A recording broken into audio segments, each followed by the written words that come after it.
All right, welcome. Got a great topic to talk with Shemeka about. There are men dressing in red heels to show solidarity with women.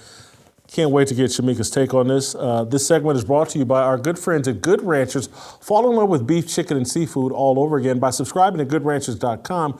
Use my code FEARLESS to get a free $119 Heritage ham plus $25 off any box with your subscription.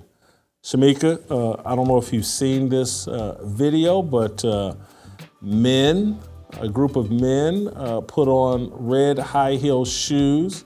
This is where the fun begins. To show solidarity with women who have suffered sexual abuse or some abuse of any kind. Let's play the video.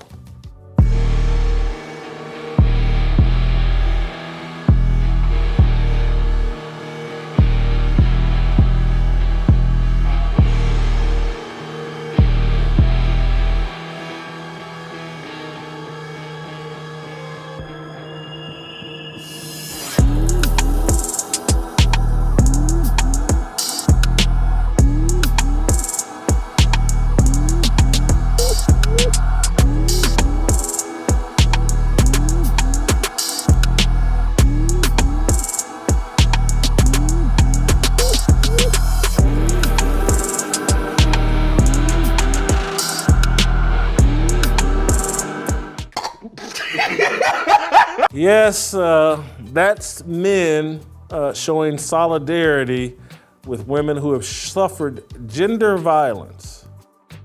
Your thoughts? Jason, it's very hard for me to take these men seriously, considering I don't see any of them on the front line when it comes to having men in female sports. So all I see right now are a bunch of beta males, a bunch of men who have always desired to put on their mother or their wives' shoes and just be feminine, because what are you really doing if you aren't on the front lines in the fight that is really harming women the most? Men taking over women's spaces. We have men in prisons. We have men playing and winning in college sports. They're even allowing this on the high school level now. This is silly to me. So these men coming out here, they really just wanted to stuff their big Ken feet into Barbie's slippers to fulfill some type of fetish or fantasy they have. This isn't standing with women. That's the only explanation that makes sense, because clearly they have to know this means and does nothing. And that's my whole issue with all of it. And so most people will see this and say, man, this is silly. It's symbolic. It's just a gesture. But the reason I like it is because it allows me to say, no different than taking a knee during the national anthem. We're so into symbolic gestures. And the real solution here is like obedience to God, serving God, promoting a culture that's respectful of God. It's like we will try everything to not be obedient to God. And so if we wanted to legitimately restore the culture, these same men would be calling for a revival and calling for men to be better men, rather than, hey, let me walk a mile in a woman's shoes. And because if you want to prevent gendered violence, the call needs to be for men to be better men, not for men to feel like women.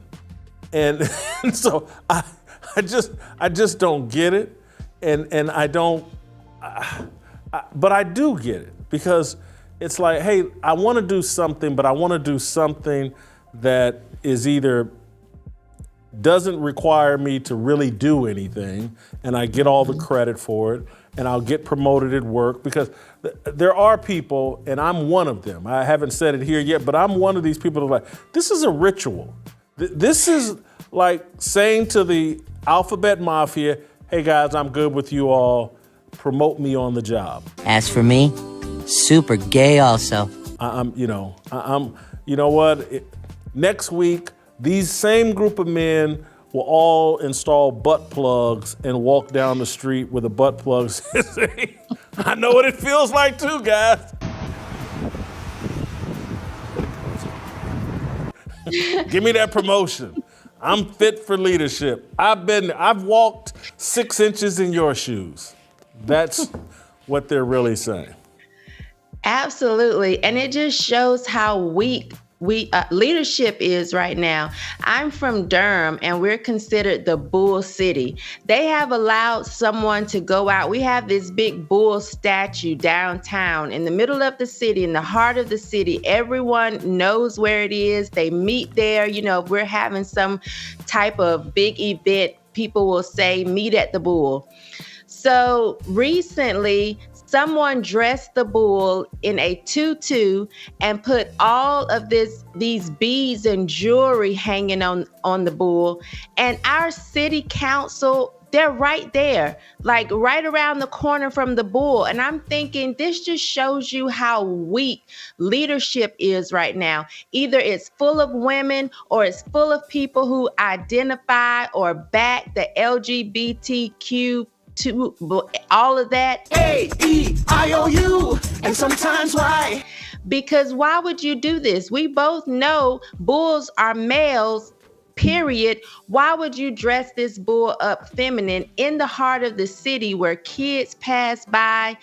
And it's just disrespectful. But this is what is allowed to happen, especially when you have people who are just weak. They have no backbone, no spine. The men want to, give in to the women, whatever the women want, and the women are just not good leaders. And this is what we have going on here in my city right now.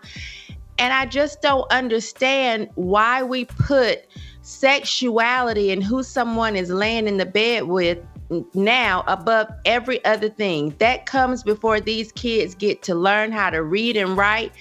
We want to know what gender they are, what sex they are, who they want to lay down in the bed with. When in all actuality, kids shouldn't be laying down in the bed with anybody, not even the opposite sex. But these are things that we're making young kids have to decide, opposed to actually getting them ready to lead the world.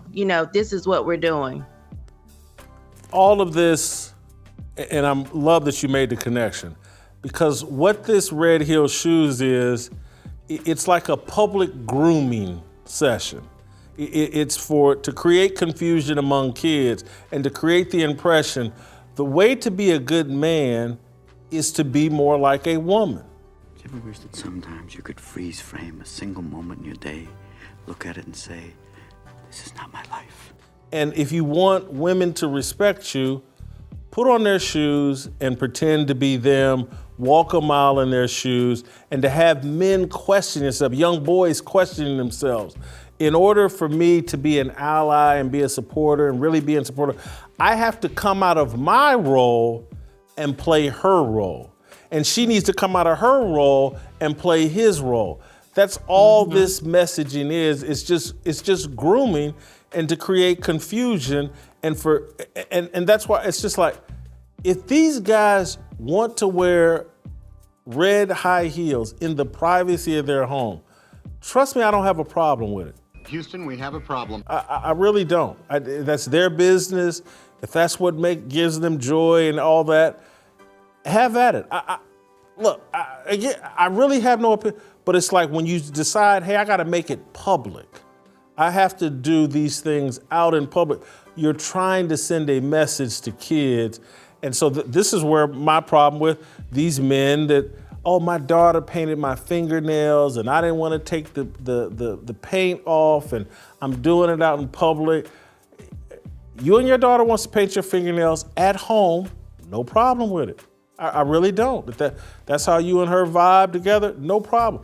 But you don't have to wear it out in public. You don't have to send a message to little boys that, hey, you should be painting your nails, you should be wearing earrings. And I used to wear earrings for years, 25 years. And then I just figured out, like, this is stupid. And it's I'm in the wrong role and I'm sending the wrong message to kids. And just, again, this does not make me look smart, but I'm just being completely honest with you. I can remember the earring that I wore for years. I bought when I was in Las Vegas. I won a bunch of money at the craps table, and I was like, oh, let me go out and spend this money before I just blow it. So I bought like a $10,000 diamond earring. And by the time, literally, I took it out and was so disgusted with it, my maids came over and cleaned my house, and I haven't been able to find the earring for more than a year. My mother's gonna hear this and be very upset with me because my mother's like, you ain't gonna wear that earring, I want it. And I set it down somewhere in my house, my maids came over, I don't know if they took it, I don't really care. I just haven't been able to find it ever since. That's how, all of these little insignificant, stupid things that we get talked into doing that don't mean anything to us, and hopefully you'll get wise enough to figure it out. It doesn't mean anything, and you were stupid for wasting your money on that in the first place. But anyway, take the high heels off and put on some work boots and go be a man. Hey, Lois, are you sure this place is for men? Yes, Peter, it's for everyone. Really? Because this kind of looks like a dress. Peter, it's fine. Come on out. Ah, you gay-bo! Final thought if you have one. If not, we'll see you next time. Look, I'm with your mom on this. Mom called me because I was making plans for that earring as you were talking, thinking I could, pawn it, get two. And it was crazy, Jason, about these heels. What woman thought, let me have my man put on some high heel shoes to go and show me that he stands with me, that he believes in me, that he supports me? Why do we continue to want to emasculate men and make them women in order to make them think they stand with us? I just don't get that logic. He stands with you if he comes home at night, if he pays the bill, if he makes sure you eat, if he makes sure you have clothes. Why does he need to be in heels, and why do we keep requiring men to do this as women? Something has to be wrong with the women pushing these men to do this. Thank you, Shemeka. We'll see you guys next time. If you enjoyed that video, be sure to hit the like button and subscribe so you never miss a moment of Fearless.